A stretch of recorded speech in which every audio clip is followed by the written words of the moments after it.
shit's cardiac. Catch me in the Muni where the party at. Dog pound, turn up with the elf up on my starter cap. Brought him back, boy, we from the land and we proud of that. Louder man, front to the back, here we go, I got him shouting that. Here we go, brownies. Here we go. Here we go, brownies. Here we go, brownies. Stand up. Here we go, brownies. Let's go. Game on the line, Joe Thomas, I promise. Jim Brown running through opponents, how I got this. I return like Josh Cripps. Paying for the mini, got the dog pound jumping. Here we go, brownies. Here we go. Here we go, brownies. Here we go, brownies. Stand up. Here we go, brownies. Let's go. Cleveland! This is for you! Welcome in, everybody, to another episode of the Here We Go Brownies podcast. I'm Allie Ullery, coming at you live from Pensacola, Florida. Joined with me, as always, out in Cleveland, Ohio. We've got Dustin. Dustin, how's it going? Good. The sun is out, so it actually is beautiful but cold. It's sunny. It's a beautiful day in Cleveland. We have officially entered the silly season of T-minus less than a month till the draft. We'll be coming live from the NFL draft. And my goodness, did they cause a stir with one of the folks over at Big Play saying, I have two sources within the Browns organization that said that the Browns are currently in trade talks with the Dallas Cowboys. All the while, Wednesday morning, Andrew Berry and Jimmy Haslam and Kevin Stefanski are in Florida doing a private workout with Cam Ward. So I was like, okay, we are officially – like, it is off the freaking rails. It's off. It's off the rails. It is. Just today, you hear the whole Dak Prescott situation. A couple of days ago, it was Brock Purdy. What else? What else is there going to be? I mean, it's fun. Yeah. Josh Allen, Cleveland Browns, like, it's just fun this time of year. I'm not going to lie. Like, I enjoy it because every day that I get on Twitter, if I need a little break from work and I do a little scroll, I'm met with about 15 things that I can immediately send to David and be like, look at this. Are you kidding me? This is insane. So it is fun. But nonetheless, it's entertaining. Yes, it's entertaining. But when you have a Browns podcast, it becomes kind of increasingly difficult to sort through what is BS and what has a little bit of credibility. I'm pretty confident in saying that Dak Prescott to the Browns is not true. I don't think that is going to happen. It was pretty much debunked as quickly as it started. It went away. Report saying that it did not take very long for that rumor to get shot down. There is pretty much no way that the Browns are going to, or excuse me, the Cowboys are going to part with Dak Prescott. But I mean, even if we just take a look, like contractually speaking, Cleve TA on Twitter, great follow. He says Dallas takes a $148 million dead cap hit if they trade Dak prior to June 1st. And then $50 million after June 1st. So pretty much not going to happen. If you recall, last season, prior to week 1, Dak signed a huge deal with the Dallas Cowboys. He's not going anywhere. Not coming to Cleveland.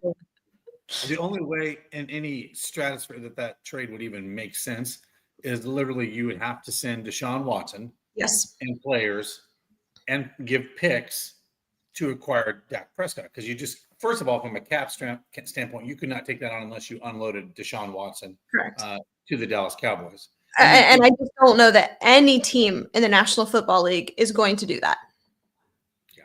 With the risk that comes with it, right? Not only just not being productive on the field, but the injury concern that comes with that of Deshaun Watson, let alone the monetary concern. So no team's doing that, especially not the Cowboys. Now, don't get me wrong. Like I would like that if you send Deshaun and maybe a player here or there and some draft capital for Dak Prescott. Certainly much better than what the Browns had last year. But I would not really take it with a grain of salt. Anything you hear regarding quarterback situation, until it's a done deal, it's kind of in one ear and out the other at this point in time. Because you mentioned it, Dustin, it is silly season. Just the other day, I heard there was a rumor going around that the Browns were going to send Wyatt Teller, Greg Newsome, and the second overall pick to the San Francisco 49ers for Brandon Ayuk and Brock Purdy. Oh, great. We get our quarterback and our wide receiver all in one package. Right there. And they've played together. And by the way, I think Brock is set to make like $60 million next year on a new contract. So probably not. Probably not. I don't know if Brock will get it. I think the Niners will play hardball a little bit on that, just based on. I wouldn't pay Brock Purdy $60 million, but that's No, I don't think so. I mean, he's worth 45. good money. He's worth good money, absolutely. But I don't know. I put the bar at like Patrick Mahomes. Whatever he makes, nobody should make more than him. Like at the end of the day, right? Like I think because he's the top tier guy, and then everybody should be graded accordingly with that. But as you know, that's not how it goes. If we look at the highest paid quarterbacks, I think the top 6 highest paid quarterbacks, there are 0 Super Bowl wins accounted for within that, which is, By the way, I saw something, just not to get on a side tangent because it is silly season, but it frustrated me as a Browns fan. I saw this thing because I go down these rabbit holes, and I don't suggest people stay too long on Twitter, on Browns Twitter especially, because it's not good for your health, your mental health at all.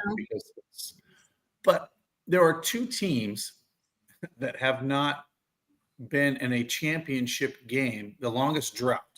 There's 3 of them. One of them is the Houston Texans, which wasn't even an expansion team until 2002. It's the 1996 Dallas Cowboys and the 1990 Cleveland Browns are the 2 teams that have not been in the longest drought of being in not even the Super Bowl, just a championship game. And I was like, damn, that's 35 years. Like when you think about that, that's kind of crazy. Like it just kind of, when you see stats like that, you can even go further back. They haven't won a division since the 80s either, like any kind of, and that was the AFC Central then. It wasn't even the AFC North. But it's just crazy, like how long we have been through this trudge of rooting for a football team. It's kind of like, it's a little maddening at the end of the day when you think, okay, so why are we still rooting for them? No, seriously, I saw a tweet today that said, the biggest regret that I have in life, it was choosing to become a Browns fan when I was a kid. And it's so relatable. And I think one of our favorite things to do is you were born into it. I was born into it. I know. But one of our favorite things to do as Browns fans is to have a love-hate relationship and say those things like, oh man, why did my parents have to choose Northeast Ohio to live when they could have lived anywhere, and now I'm just born into this and we have to root for it. But at the end of the day, I wouldn't have it any other way. That's our team, that's who we're always going to root for, it's who we're passionate about. I mean, my God, we're behind a microphone doing a podcast about it every single week for the past 5 years. But unfortunately with that, not much has changed, Dustin, during these 5 years. We've had our ups and downs, of course, but one thing has remained the same is the Browns haven't had the quarterback.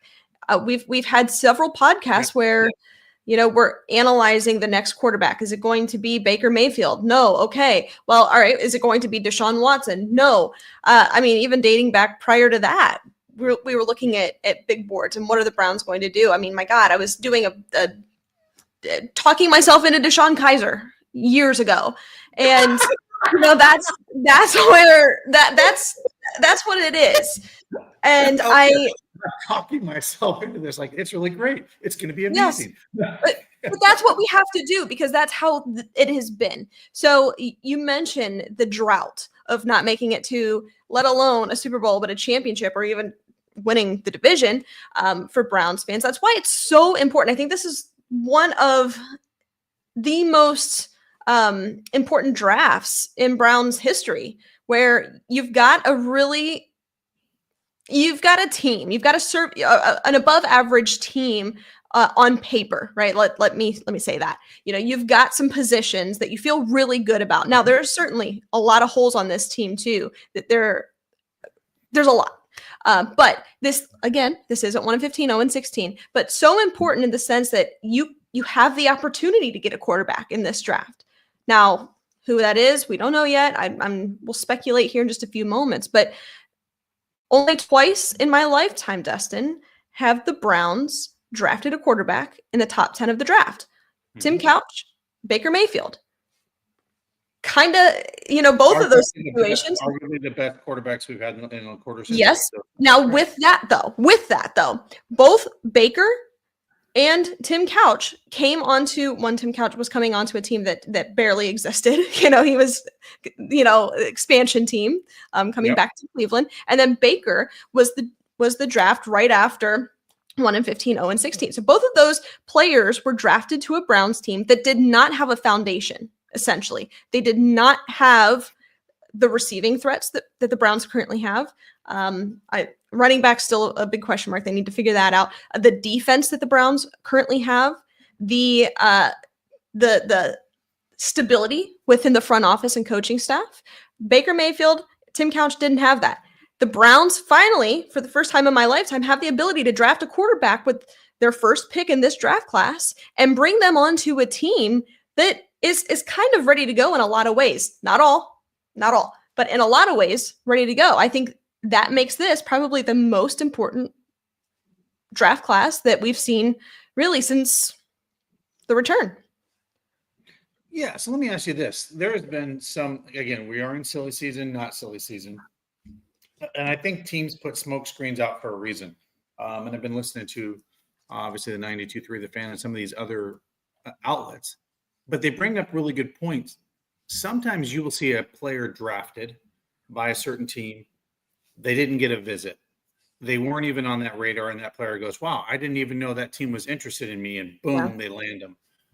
There is rumors out there that the Browns are open to phone calls and trading down. Yeah. So with that, now this is going to be a little bit of a homer pick, but could you be sold on the Browns trading down a few spots, taking someone like Ashton Genty? If you go and get your quarterback in the top of the second round, and I'm saying the cream of the crop past Shedeur Sanders and Cam Ward, that other group two, that there could very well be a quarterback in there that's going to make it. And I don't know if you saw, for instance, Will Howard's pro day today. He literally was perfect in his pro day, 65 of 67 passes. Where there might be a guy that comes out of that second tier that's just lights out kind of guy in the NFL. Are you okay with that? If now there's an asterisk towards this, if the Browns bring in a Kirk Cousins post June 1 or a Joe Flacco for this season to then bring that guy in and learn under a veteran quarterback? No, I'm not okay with that. One, I think it depends how far down you draft or trade back. I'm firmly of the belief that you don't take a running back that high. I don't like it. There's better value, and you have been gifted this gift, even though it really wasn't a gift because we had to endure what last season was, but you were gifted the number 2 overall pick where you can get a quarterback. So anything outside of that, truthfully, Dustin, I'm not okay with. That's me personally. Can I be talked into it if that's the route that the Browns go? Of course. You can talk me into Will Howard. You can talk me into Jackson Dart to a certain degree. I mean, there's quarterbacks that I think, given the right situation, are a good fit. But I think, in my opinion, that when you have number 1 or number 2 overall pick, and there's a pretty significant drop off in what we're seeing so far in analyzing these top 2 quarterback prospects, you got to take one of them. That's my opinion. Now, if you are in the camp of Cam Ward or bust, then I think there's a world where, the Browns do find a way to move up to 1. But I also think that, maybe Shedeur is the guy. There's just so much smoke right now, so it's really hard to decipher any of this. So I think that if you want to be, we've said this so many times on this podcast, if you want to be successful in the National Football League, you've got to be able to score points. Now, I get your point of taking a running back. I just think that's incredibly high. It's just not my favorite. I think he's a very talented player. I think he's going to be successful in the National Football League. But how many times do you have the number 2 overall pick with a team that is ready to go somewhat otherwise? I think you have to do everything you can. And unless maybe, let's just say, you go out and you get a Dak Prescott, which isn't happening. But if there's any truth to that, well, then yeah. Yeah, and I guess for me personally, where I come from with this is the fact that you look at someone like, well, first, let me just put this out there. The Browns have been terrible at picking quarterbacks, period. The one thing they've actually gotten right in the last 30, 40 years is they've had amazing running backs that have kind of been the trendsetter. You run the ball, we're the AFC North. And I guess where I was coming from this when I was thinking about the other day is like what a rookie quarterback or a veteran with a running back that can like literally change the dynamic of your offense. Because to your point, you said there's a lot of holes. There are plenty of holes in this one. And running back is one of those. We don't have one of those lights out Derrick Henry type of guys that can just do that in this division. But I look and I'm like, if we take one of these two quarterbacks and we get it wrong, I think that almost sets us back 5 years in some ways. Whereas if we got a running back and a tackle and all these other pieces that we need, and then we complement that with some kind of like bridge quarterback, since it isn't one of those drafts where you can go, that's a surefire quarterback that's going to play every Sunday for the next 5 to 7 years in the NFL. That's the worry that I have as a fan, is you miss on this guy up at the top and you've almost set yourself back again because you took a guy that was a bust, and then you're really – yeah, I hear you. But what's the difference in missing on a guy or just keep punting and punting and punting? Either way, you don't have a quarterback. So your point, a bridge quarterback with an electric running back. When Joe Flacco started games this season, did him and Jonathan Taylor light the world on fire? No. When Kirk Cousins was starting games this season, was he and Bijan Robinson lighting the world on fire? No. So I can't imagine a world where Joe Flacco, Kirk Cousins comes into Cleveland with Ashton Genty and it's lights out. Yeah. I think it'll be a productive offense in a lot of ways, but it doesn't solve the problem. I just look over at the Ravens, right, and what they do on offense and what they do. Now they've got more of a dynamic quarterback that can run and do a lot. They have a quarterback. That's the difference. They have a quarterback. They have a quarterback. Derrick Henry didn't take them any farther this year than where they were last year. They made it to the NFC Championship game last year without him. So running back is important. However, this is an incredibly deep running back class, incredibly deep, probably the deepest since 2018. And if we look at how some of those careers panned out, Darius Geis, Sonny Michel, guys like that, they're out of the league now. The shelf life of a running back, frankly, as we know and unfortunately have seen with Nick Chubb, isn't as long as I think we would like it to be. And I guess that's my issue with taking one really anywhere in the first round, let alone a premier pick, let's just say top 15, for a team that has more holes than, let's just say a team like Baltimore. That's where I struggle with that, because one, the shelf life's not good and you're using a premier draft pick to go get this guy when you can get somebody of similar talent maybe in the second or third round. I mean, let's go back to 2018 with Nick Chubb. He was the first pick for the Cleveland Browns in the second round. They got a quarterback, Baker Mayfield. They got Denzel Ward, the number 4 overall pick, and then Nick Chubb. And I mean, absolutely a pivotal draft class in 2018 for this franchise that as we know those players and how they were. So I think you can get really good talent elsewhere, but the likelihood of hitting on a quarterback in the second round, I think, is far less likely than hitting on a quarterback in the top 5. And I think there have been better quarterback draft classes in the past. I mean, we haven't been shy about that on this podcast, but when you hold the number 2 overall pick and you have the assets to either get Cam Ward or Sanders, I think you do. I mean, this offense last year was dead last. This Browns offense was dead last year. I just don't think that bringing in Joe Flacco and signing or drafting a guy like Ashton Genty changes that much for this franchise. And in fact, I think you do that, you're not looking at Kevin Stefanski and Andrew Berry employed by the Cleveland Browns next year. Yeah. I guess where I was going from is when you look at the visits that he's taking now, like the Pittsburgh Steelers are bringing in Ashton Genty, and you look at these other organizations that are successful organizations, right? They know how to win. They know consistently how to win. And I guess where I was looking at it, where they're saying he could be gone by New England, the Bears may snatch him up, and last Raiders would probably be, he's gone by the time he gets to the Raiders. So where I come from, if you have a once in a generational kind of guy that can be your workhorse for the next 8 to 10 years, and you can bring a veteran quarterback in and then fill other holes and trade down maybe 2 spots, get another draft pick to your point where you can. For me, the more and more I dissect every one of these quarterbacks, and I'm looking at everything, I'm listening to everybody, I don't see a difference like in the whole group of them, if that makes sense. When I look at them, like I don't see Cam Ward like lights out above everybody else when you group them all together. Like they all have their different traits, arm strength, most complete passes, but they all, I don't know. Okay. Can I ask you something without sounding I don't mean any disrespect when I say this, but how much film are you watching then? Because I think if you do not see a separation from Cam Ward to Will Howard, who I love, by the way, then you're not watching the right thing. But I'm looking at all the intangibles, right? Like I look at how much film are you watching?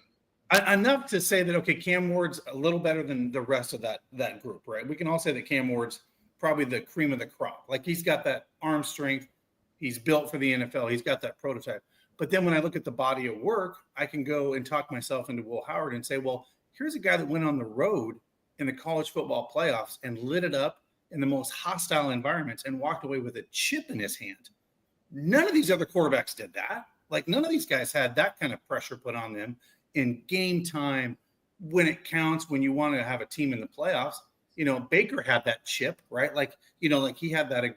But like Will Howard, I mean, he's a big guy. Like I've stood next to him. Like I'm like, okay, what makes Will Howard and Cam? But Cam didn't have that pressure. Like he had great games, but what was he like under pressure in a playoff game? I'm like, because I look at all that because that's at the NFL level, right? Like when the lights are on and the game comes to you quicker. I guess that's where I come from when I look at the whole body of these guys and what they had to persevere, right? Because we all know some of these quarterbacks get to the NFL and it's too much, right? Their feet are too slow. They're not getting rid of the ball quick enough. So when I look at that other class, so yes, I will put Cam Ward out there. Like he's a little bit better than this whole class, but then I put kind of all the other guys just in that cog because I can't go out there and go, well, he's a little better than him, but they've all like Will Howard. Like I think whoever takes Will Howard, they're going to be damn lucky and they're going to like steal him because I don't know where he ends up. But I look at a guy like that and I'm not even an Ohio State guy. But when I watched what he did through the playoffs and what he was able to go on the road and play basically a hostile Texas in their backyard and do that, like that's the guy I want at the next NFL level. Like, the guy that can persevere that kind of stuff because pressure really mounts on a player when it's in the NFL. And I guess that's where I'm coming from is when you look at all the intangibles of the quarterback, because guess what? You got to have it up here at the end of the day, right? Like I can have the strongest arm, but if I can't, when I'm under the lights, like that's, I don't know, that's just where I'm coming from. Cause now I'm like looking at the film and I'm like, okay, well, Cam's got that. He's got a big, strong arm. But then, you listen to someone like Mel Kiper, it's like, well, you don't need all that arm strength anymore in the NFL. Tom Brady showed us that. Peyton Manning didn't have the strongest. He had a walk. I mean, they said Peyton Manning's not going to make it in the NFL. He has a wobbly arm. Like he's not going to be that quarterback. And he's a Hall of Famer.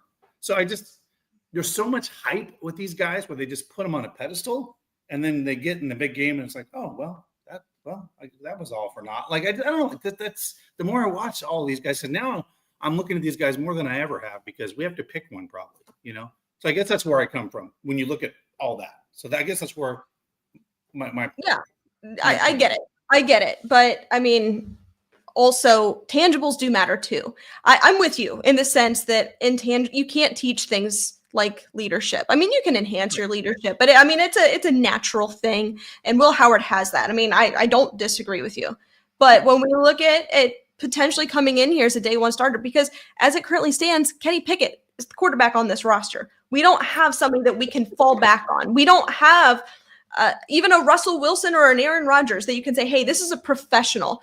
I mean, Kenny Pickett, if you look at him, he's still considered a young player. He's not a veteran bridge. He's a guy that the Browns are taking a flyer on, an expensive flyer at that, but they're taking a flyer on to see if there's anything with him maybe that can fit in this system. But you don't have somebody that you can, at this current moment in time, fall back on and say, you know what, we can go ahead and draft best player available, which maybe they will do, best player available, whoever that is, right, and go out and get Dak Prescott, which again, not happening, but just saying in this example, go out and get Dak Prescott and then get a Will Howard later on. We don't have that luxury right here, right now. We need somebody that can come in and be a day one, compete to be a day one starter. Yeah.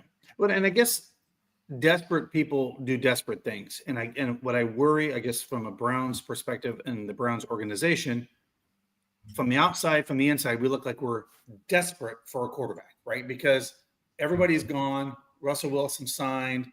Don't know if Joe Flacco is going to come in and be a guy that can at least know the room. And I know when you're desperate, sometimes you make stupid choices. And this organization has done a really bad job of being desperate and taking a quarterback because they feel like they have to. Like, to my point, like, well, if you take Abdul Carter, he's probably the most can't miss pick, right, in this draft, where you're like, okay, that guy's definitely going to, probably be a blue chip guy in the NFL. And if Myles Garrett leaves, he can step in and be the guy. But for a few years there, it's going to be hell for defense or for offenses. Anybody we play like that, I can buy into, and then still take a quarterback at the top of the second or wherever we fall. But it worries me when desperate teams do desperate things. And I think when the Browns are like, okay, we got to take a quarterback, we got to do this. And then you do something that you regret later because you were so desperate to take a quarterback because you felt like you had to, when you looked at the board and the best player available wasn't one of these quarterbacks. Like, that wasn't the best player that was the best athlete in this draft. Like, that's I guess where I just the Browns are desperate, and they have shown that they are desperate for a quarterback. They gave up 3 first-round picks for Deshaun Watson. They gave him $230 million guaranteed. And look how that turned out. Like, well, that's different. I mean, yeah, I get it. That was a desperation move. But I think when you're sitting at, if you got a top 3 pick and there's quarterbacks available, I don't think taking one of those is necessarily desperate. That's when we look at almost any big board out there, you've got all of these guys. You've got Travis Hunter, Abdul Carter, Cam Ward, Shador Sanders, all of those guys, maybe Mason Graham thrown in there. Those are your top 5 in most. Now, yeah. I'm not saying, that one where I would have mine. I think it's probably between, I think I have Cam Ward number 1. Shortly after that, probably it's kind of a toss-up to me for Abdul Carter versus Travis Hunter. I don't know.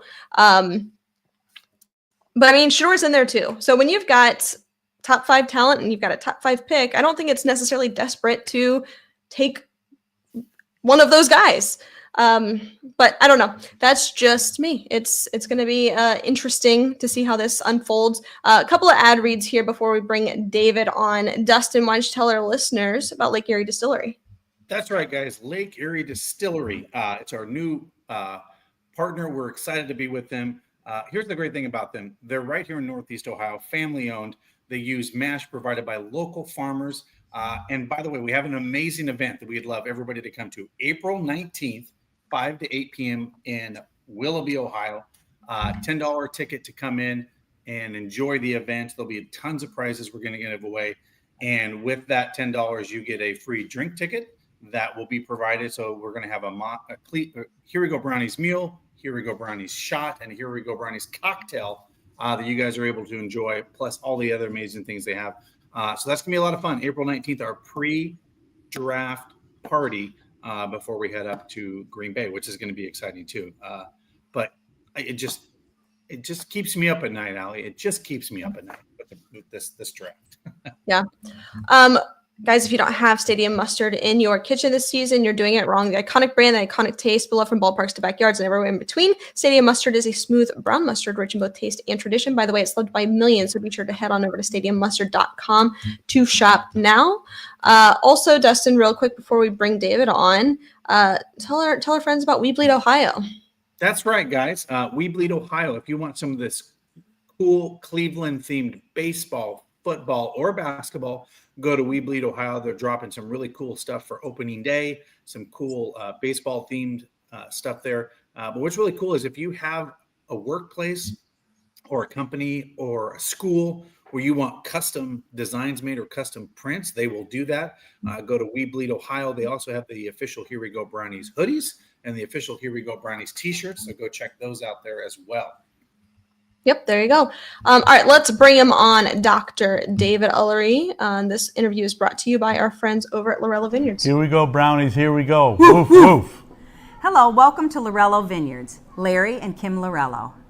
We have a beautiful Here We Go Brownies wine that we would like to offer to you this season as we did last season. We have several other award-winning wines, lovely entertainment and events coming this summer. So come and see us, wine a bit, you'll feel better.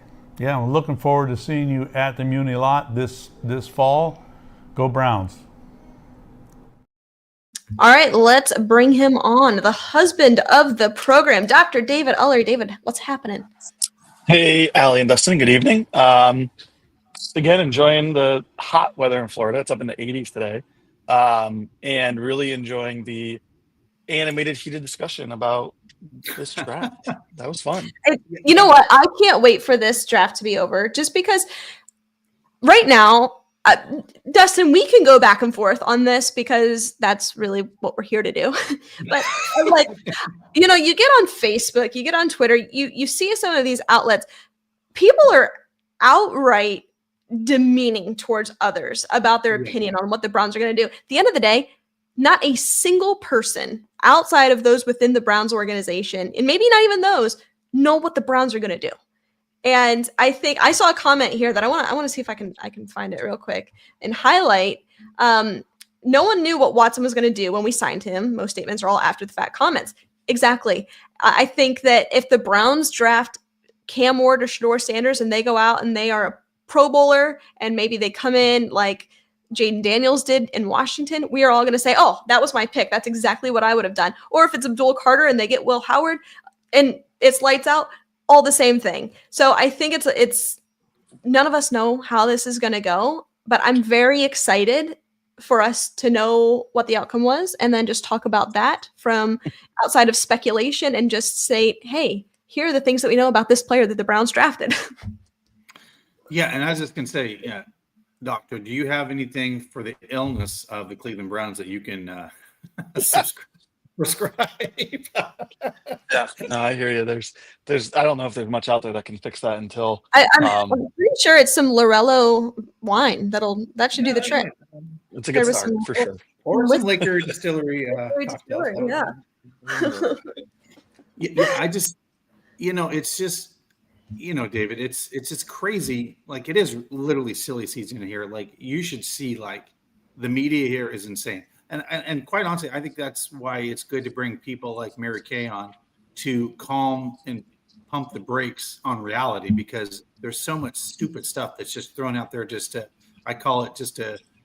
it's clickbait at the end of the day. It's thrown out there just to get hits, get people all worked up, and then it goes poof and, it's over. But I don't know, like this, we should talk, all three of us should talk about this. But maybe, Allie, I'm just going to throw this out there, but for next show, maybe we should all bring our mock drafts. I like it. We're doing it. Yeah. All right, David, you handle the dogs. We're going to talk about mock drafts for a second, but no, I like that. I think that's interesting, and it just brings a little levity to it. It's because so many people are, kind of, they get so passionate about their opinion and, are quite demeaning towards others on Twitter. And obviously we can go back and forth and have fun and shoot each other down, but we've been doing this for 5 years. So it's all good. What we should do is we should do a friendly wager. And I'm not good at betting because I've lost many bets to you, but maybe we should do a friendly wager where David does a mock draft. We'll do a Browns mock draft. Okay. Allie, you do your mock draft. I'll do my mock draft. And then we come up with a prize that we have to award those people that came with the closest. I do love betting, so I'm down with that. So let's. All right. So David, if you win, what do you like? There we go. We'll do this. So what do you like? What do I like? What would your? He's like, that's a loaded question. What would you like to be your reward if your mock draft ends up coming? Well, Dustin, if we're being honest, $1 million would be nice.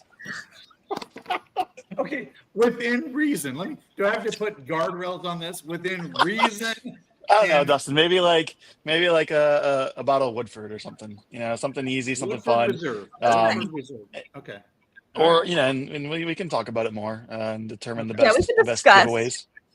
Yeah. Yeah. All right. Let's discuss that further and what the prizes will be. We can have a tiered system, if you will. But David, I want to get into. I know you did some homework for tonight's show. Before we get into that, there was a comment here, and I'm sure you probably don't have any update because I don't think I've seen anything. But it was surrounding JOK. If you've seen any updates on JOK's rehab, I know that's kind of we haven't really seen much about it, but I'll turn it over to you. And while you're talking about it, I'm going to handle Ludo. Yeah, he's no. I mean, the short answer is no. Apart from what we maybe talked about last week, with no recovery yet to the point of where he can begin practicing, there hasn't been any further updates beyond that. So, as it stands, we can continue to say like he still is not ready, recovered, able, healthy enough to begin practice. And so, certainly, we're all obviously keeping an eye on that and hoping for the best. But no, I mean, the short of it is there's been no news in the last week on his progress. All right, I'm back. Sorry, And Nice. Jason, Luda is a dog. Just in case you're wondering what Luda is, it's a dog. Ludo's our boy that you can hear right now. All right, David, let's talk about draft stock. I know you were doing some homework on injuries and how that may impact these players' draft stock, whether it's going to maybe elevate them, have them fall. Obviously, it's very hard to predict any of this because there are things that we're not privy to. And additionally, some of these things don't even come out until draft day. And next thing you know, a player's falling and falling and falling. So just based on what we know and what's been reported, I'll turn it over to you to share your findings. Yeah. So, as you alluded to, we're really not going to know, I guess, the final answer or the final results of kind of this conversation until after the draft. But I was trying to do some research and find some data or some info on this year's draft class and any potential players who are having or have had injury problems. I found a pretty good list. I wouldn't say it's exhaustive by any means, but it's a good rundown of really, first round through fifth or sixth round in terms of where these guys are projected to go, what their injuries have been, and there isn't a ton of discussion on how it will impact their draft stock just because there's so many players. But like you said, after the draft, it'll be a fun exercise to kind of go back and look at what I have now versus where they were actually drafted. We've talked about him, Abdul Carter with his foot and shoulder, currently projected at number 2. Travis Hunter is currently kind of projected at 3 based on like what I would say an aggregate of a bunch of big boards. And we know he had a shoulder injury this season and the liver injury 2 years ago, which was from a pretty brutal hit. Other big names to keep an eye out for right now. Josh Simmons, the left tackle out of Ohio State, he had the patellar tendon rupture. Currently 24th on the big board, still has a first round grade. Amarian Hampton has had some ankle injuries at a UNC, but still first round for him as well. And then kind of wrapping up the first round players to at least keep an eye on for injuries, Emeka Ibuka. He had a couple ankle injuries at Ohio State, but last season was pretty much healthy the whole time. And so really hopefully isn't an impact for him. Other names to look out for, there's Siobhan Ravel. He had an ACL tear before the season last year, but he's, high second round. Benjamin Morrison with his hip injury at Notre Dame. Trayvon Henderson, Trey Harris. I mean, I could go on. I've got a list of about 20 here. But I think it'll be kind of a fun exercise to really evaluate this after the draft to really see if this injury history or these injuries that they sustained led them to dropping in the overall draft, because we know sometimes when the draft is occurring live, you can go on a run. There's a flurry of activity and people panic and picks get kind of moved around and shuffled, and so it'll just be interesting to see if these injuries have any bearing on where these guys actually end up. But like I said, at least right now as it stands, there isn't a ton of discourse on if it's impacting draft stock right now, because that's all speculation, and we won't know until the draft actually occurs and we see how it all shakes out. Sure. Can we dive a little bit more into those guys that are really at the top, that of Travis Hunter and Abdul Carter? I don't know if there's anything necessarily really out there right now about Shador, Cam Ward, but obviously we've known the reported injuries for both Carter and Travis Hunter. Just kind of discussing exactly what those are and what that looks like. Yeah, I mean, it doesn't look like for either of them it's going to impact the draft stock based on the conversations that we see in the media currently. With Abdul Carter, he had a shoulder injury, which we know really impacted his ability to play at a high level against Notre Dame in the playoff. He still played his butt off, but he really wasn't using that arm. The true nature of the injury, I don't know if it's actually been disclosed. He has not had surgery on it, as far as I'm aware, so may have been something that can be treated without surgery, but just needs time to recover, like a partial AC joint injury. But could be as serious as a labrum tear, which as we're all familiar with Baker. So I don't know the true extent of it, but either way, like both of those things. So then the foot injury, of course, like a stress reaction or a stress fracture in one of his metatarsal bones. Which again, that should heal no problem, especially with some time off before the draft and after the draft. So for him, I don't think it's going to impact his draft stock at all. It's more about fit and need. Talking about him, some may argue he's a little undersized, but with such a talent that he is, hard to pass up on. So injury is probably not going to be a big deal for him. For Travis Hunter, similarly, his liver injury was from a pretty nasty hit right to his kind of that side area, his flank against Colorado State 2 years ago. He recovered from that. I think his liver's fine. That's not really kind of a long-term football injury that's going to affect him. His shoulder injury didn't limit him all that much this year either. He came out, I think, in the second quarter of a game this season and then missed the entire next game. But after that, he was back and played the rest of the season. So again, probably could have been like an AC joint injury. That happens pretty frequently. But if it's a grade 1 or a partial injury, usually recover pretty quickly. So for both of them, it really doesn't sound like injuries should stand in the way of where they're going to be selected. And it's more just about fit and need at the top there. Yeah. Okay. That makes sense. Yeah. All right, David, non-injury related question, but I mean, where do you fall with all of this? Dustin and I are going back and forth on kind of how the Browns were semi-gifted the number 2 overall draft pick. I mean, if the draft were tomorrow, what kind of in your gut, what do you think they're going to do? I've gone back and forth on this myself too. Just, over the past couple of weeks having these conversations, but draft tomorrow, my gut says quarterback. I think the conversation, especially that they skipped out on Ohio State's pro day at a school right down the street to go privately practice Cam Ward, just goes to speak that they are really, really heavily considering this, which may indicate that they're gonna, if they like him that much, they may try and trade up to 1 to get it.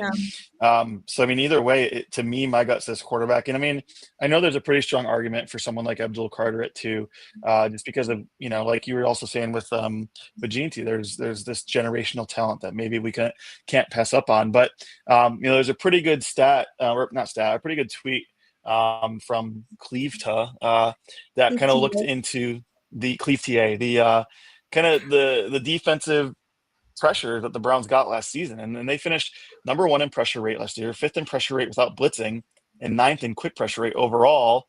And so his stance is taking an undersized Abdul Carter at 2 does not make sense.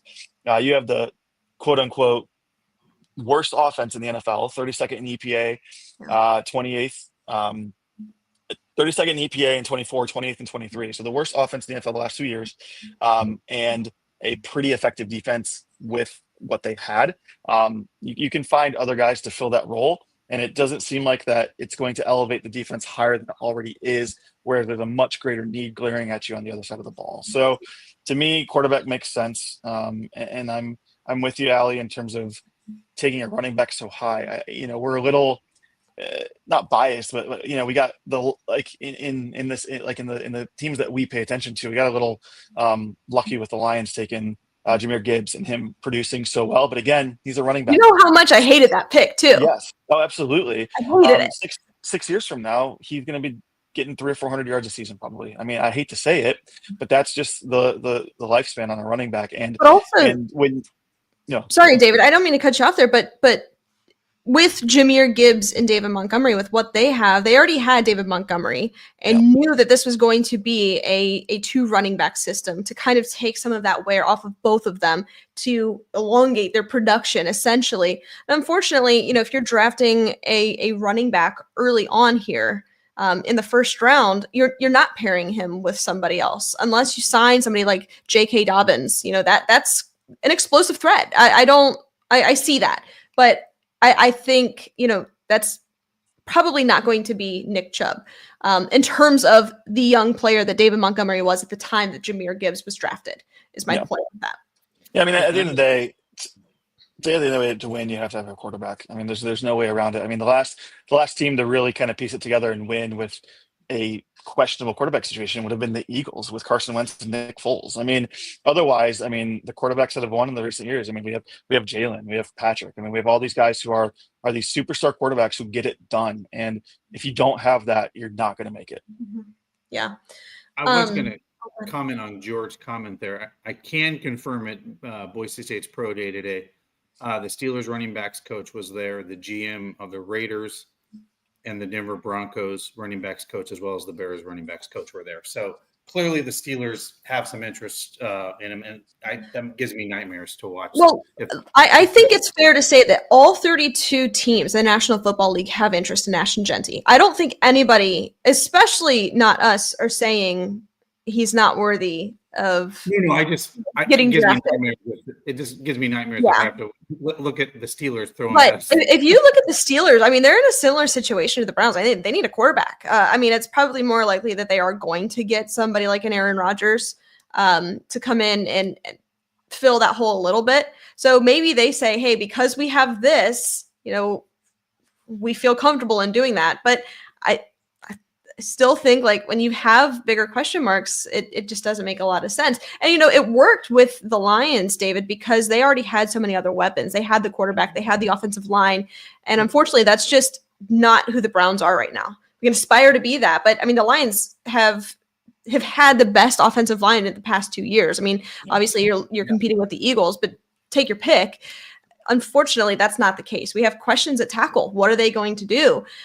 We have questions, obviously, at quarterback. There's just bigger holes, and that's what scares me a little bit. Now, if he falls, Dustin, I mean, sign me up all day, every day. I don't anticipate that he will, but if you go to a more complete team, I think it's a home run. He's going to be an explosive player. I totally see that.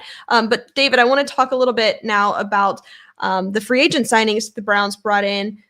Jerome Baker being one of them, former Ohio State guy, Tevin Jenkins, DeAndre Carter. I want to talk about them. Any lingering injuries or anything that we need to be concerned about with those players?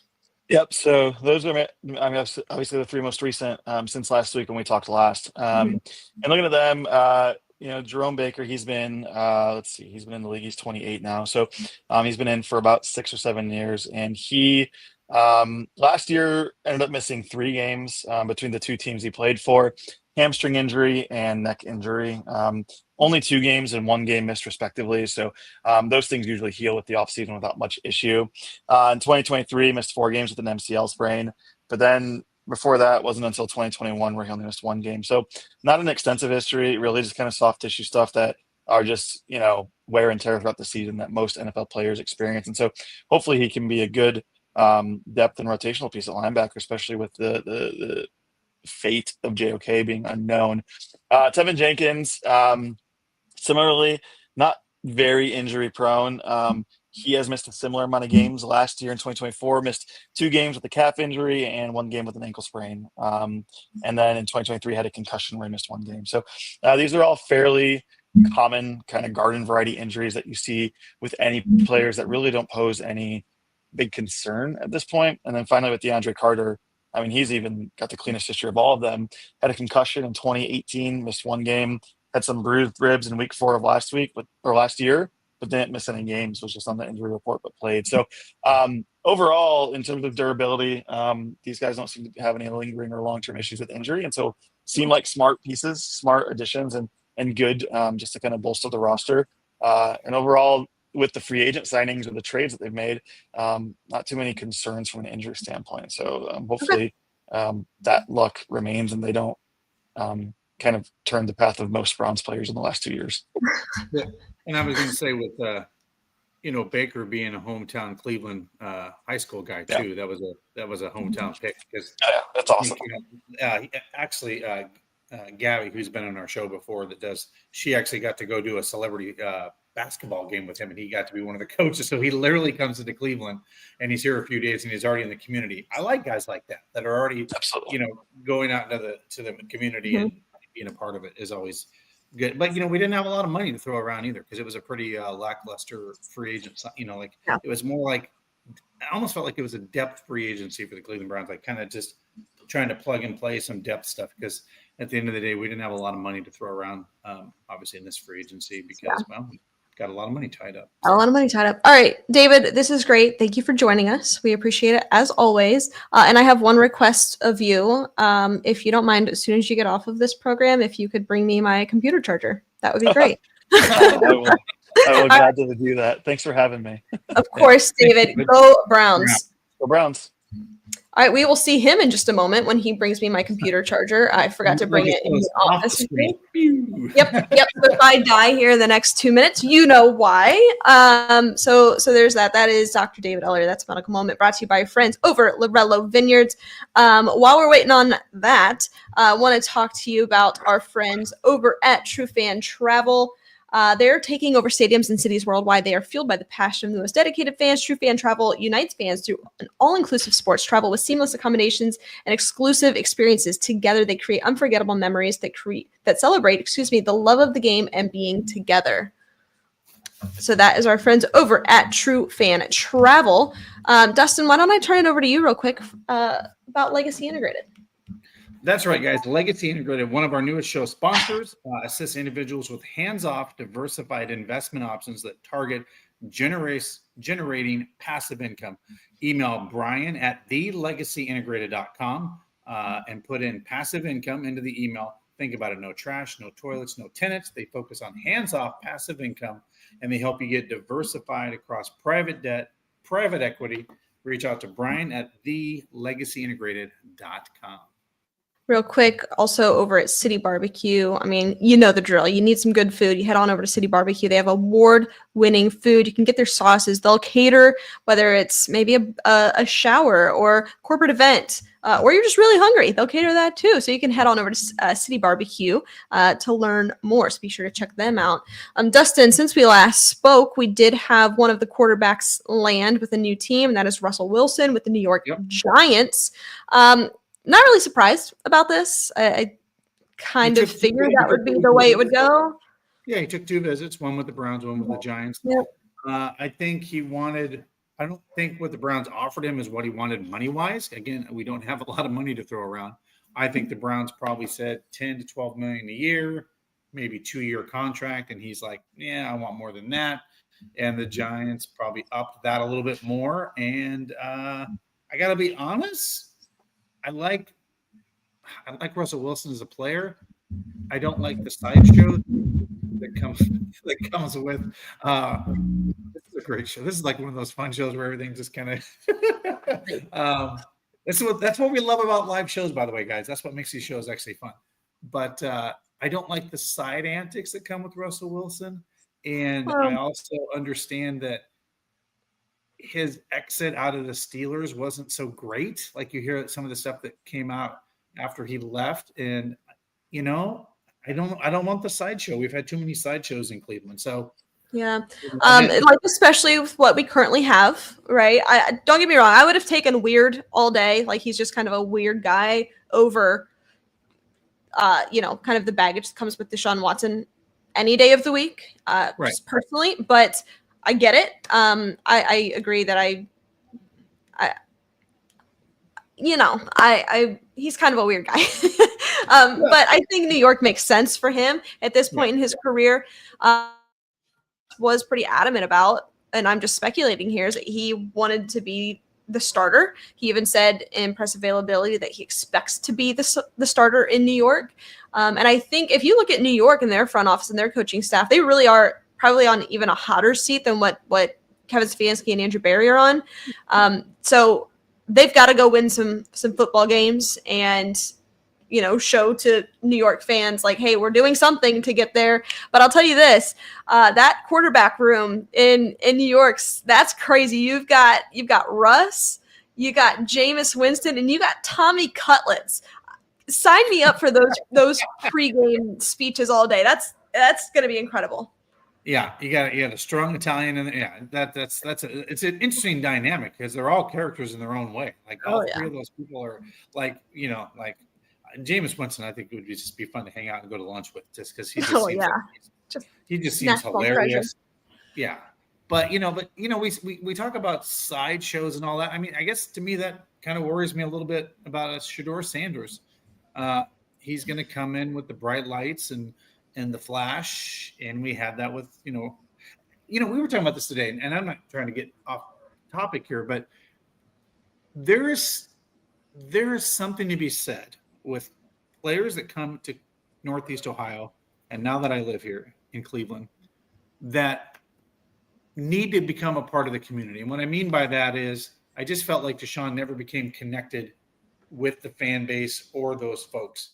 Baker Mayfield embraced that gritty, down on your luck.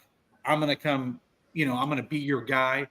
And whoever that quarterback comes in and has to identify himself, I think he really needs to really entrench himself with the fan base, because I think if you can do that and show that you're that guy, you'll do that. And I guess my only worry is, Shedeur comes in like, I'm already the guy.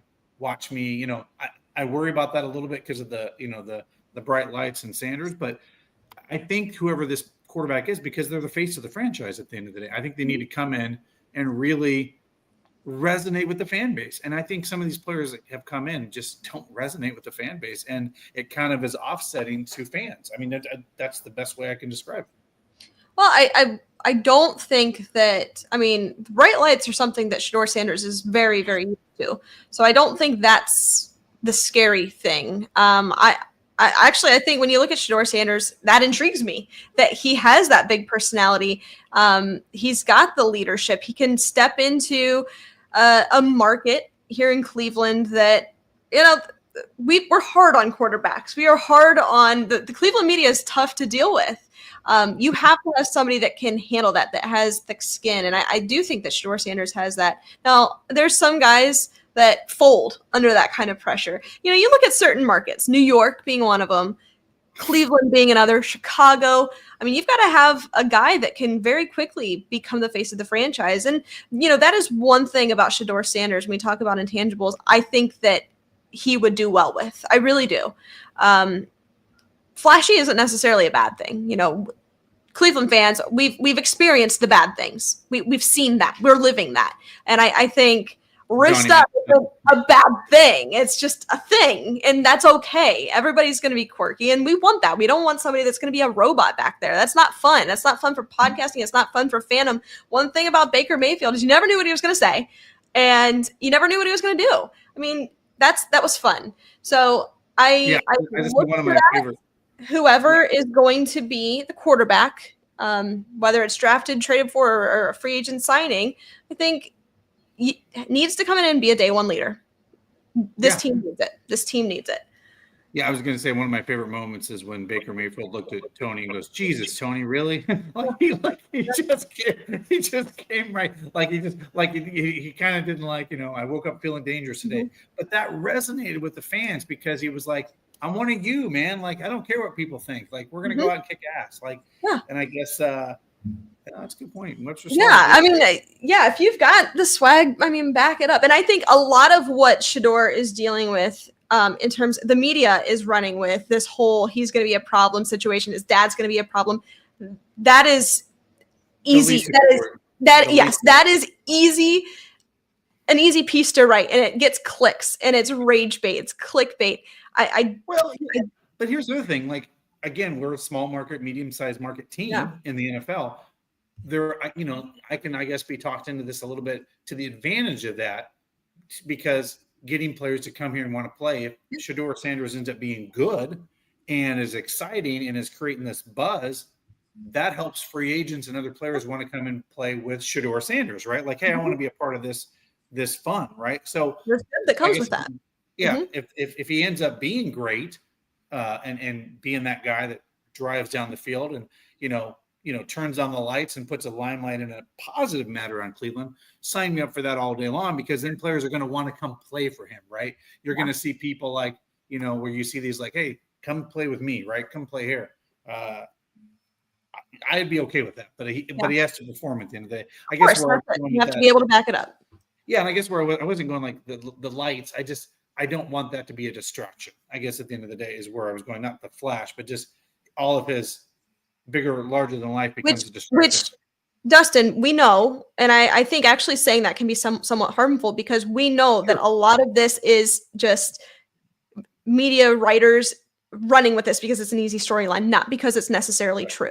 We don't know this. That's Lazy, yeah. it's And I don't lazy. mean to say what you're saying is a lazy take, but there is possibly some harm to that Right. to that viewpoint. So everything that we've seen out of Shedeur Sanders so far at Jackson State, at Colorado, and probably most likely in the National Football League, I mean, he's not a guy that is negatively getting press, and neither his Dion. This is just kind of a lot of I will say speculation and things like that. Yeah, I will say the one positive when I look at Shedeur Sanders, and if that is the guy that we're sold on, or that is the guy that falls to us because the Tennessee Titans take Cam Ward and say no to any offer, I do like that he grew up being trained by someone like Tom Brady to better his game, and and stuff like that. I mean, he does have that pedigree where I also think he'll be the hardest on himself, right? He lived in the shadows of his father. That was the ultimate be your best, right? Like if you're playing great, be greater, right? Like he's that guy that has always been pushed his entire life. So you can sign me up for that, because if he's he's not going to crack under pressure in that situation, because I think he's he has a Hall of Famer in his house. Yeah, exactly. I mean, if anybody's arguably, dealt with pressure and used to it. And arguably one of the best, if not the best, cornerback in the National Football League ever. So it's like when you look at that, I can be talked into Shedeur Sanders, but I just have hesitation because the Browns have just been so utterly terrible at getting the quarterback position right. But, I don't disagree with that. I am with you 100%. They have not proven in any capacity that they can do this.